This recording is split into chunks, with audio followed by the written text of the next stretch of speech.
like. Chris, I mean, it's sort of leading, but I want to get to how we got here. In the 3 indictments against him, the ongoing legal suits, the potential 4th indictment coming his way, is it your belief that Donald Trump probably committed a crime or two? Oh, yeah. He certainly committed crimes in the classified documents case. I believe the keeping of those documents was a crime, and the obstruction was clearly a crime. And now the superseding indictment where he was ordering folks allegedly to delete the surveillance cameras. It reminded me of like what maybe Abbott and Costello meets the Corleones would have looked like. All of a sudden now you're sending Fredo, Walton Auta as Fredo, down there to eliminate the server. I mean, this is both criminal and completely stupid, which is the combination that Donald Trump is bringing to the country, is the combination of criminality and abject stupidity, both in terms of his comments and in terms of his actions. And now when you look at the January 6th stuff, look, you guys know, I did this work for 7 years at the 5th largest office in the country, in New Jersey. And it's an aggressive indictment, the January 6th indictment.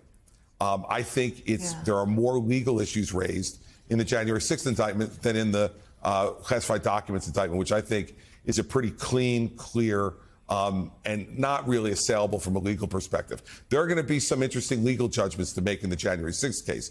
But my point to folks in our party is, yes, we should care about those things, and the judges should make these decisions and decide what's legal and what isn't for the prosecutors to be doing.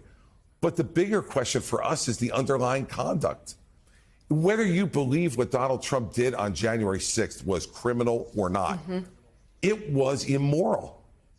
He invited these people to Washington, D.C., telling them it was going to be wild. He then lied to them in front of them that day, saying that the election had been stolen when it hadn't, and lied to them and said it was all up to Mike Pence, and Mike Pence could reverse this if he wanted to, if he had the courage to. Then he told them to march up to Capitol Hill and that he would march with them. Now, you guys have known him for almost as long as I have, and you know that if there was a risk that Donald Trump was going to break a fingernail, he wasn't going up to Capitol Hill. And so he went back into the safety of the White House, sent these people up there to try to intimidate Mike Pence and members of Congress into not doing their job and certifying the election. And then to me, the capper was even worse. He sat in that dining room off the Oval Office, eating his well-done hamburger and watching on TV as people laid waste to the United States Capitol. And he did nothing, despite even members of his own family urging him to get out there on TV and put an end to it. I don't know, guys, if that makes you criminally responsible, but I know it makes you morally responsible. And is that the kind of person we want sitting behind the desk in the Oval Office? I'm running. That's a great, because the answer to that is no, absolutely not. So that's a great question, and I agree. My follow-up question, and it's meant with a real curiosity from having served in the White House, from covered it. We're all sort of watching what has happened to our country. How do you think we got here? What was it about him and the way he worked it in the White House from your perspective that gets us to a point where right now it's almost standing out that we can have an honest conversation about January 6th and the fact that this man probably committed multiple crimes. And yet you talk to Republican leaders, you talk to Kevin McCarthy, and it's honestly like a Jordan Klepper clip. It's honestly like you're talking to someone who's like, well, but you know, Hillary Clinton did that. What has happened that actually there are so many Republicans that you have to go talk to people in New Hampshire and in other places that Trump won, and you have to almost beg them to be reasonable and to remember like what a moral compass looks like. Right. What happened? And by the way, Governor, let me just add, Mika, though she didn't say it in the question, Mika believes this didn't start with Donald Trump. That this is like a 25-year progression. But I want to know what made it fast forward in the White House. What accelerated this? Yeah, look, I think it is important to note that a lot of folks have felt over time over the last number of administrations that they've been ignored and left out and mistreated.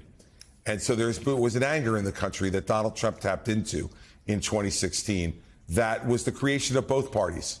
We need to acknowledge that and understand that when things went sideways in Iraq under George W. Bush, there were people who were very angry, upset, and felt disenfranchised by that.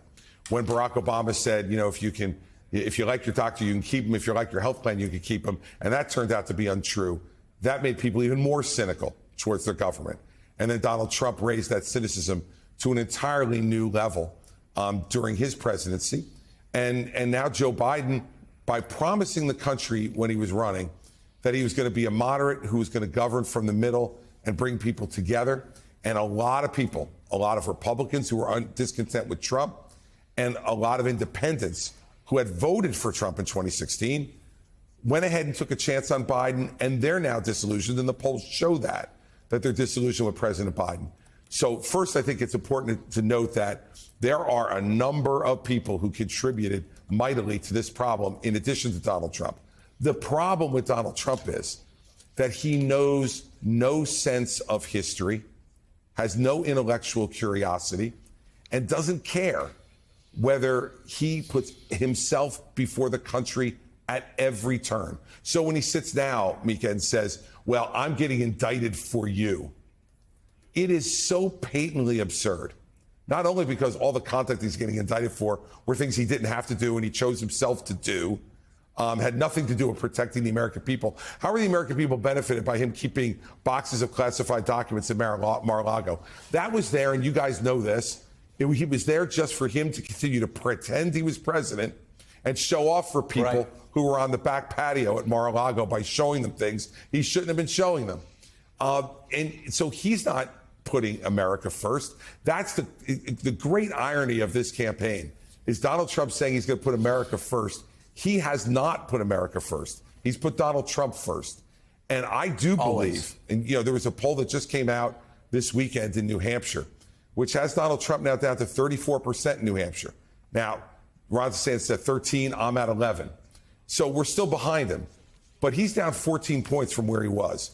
And when you think about it, guys, that means that 2/3 of the Republicans polled in New Hampshire are against Donald Trump, the incumbent president, who, for practical purposes, he's the incumbent in the Republican Party. 2/3 are against him. So I do not share the skepticism and the fatalism that everybody else does. I believe his conduct, which is being exposed, will make a difference. Yeah. If I can interrupt here just to say and pass it to Reverend Al, I've seen quite a few polls, Reverend Al, that had Governor Christie in double digits in New Hampshire. It is early, but there are a lot of people that have been running for president for quite some time that have been more high profile than Governor Christie before his launch that are still at 2 or 3%. So we still have a race in New Hampshire, and I think he's right. I think we still have a race, and you know this better than anybody. Presidential campaign, very fluid.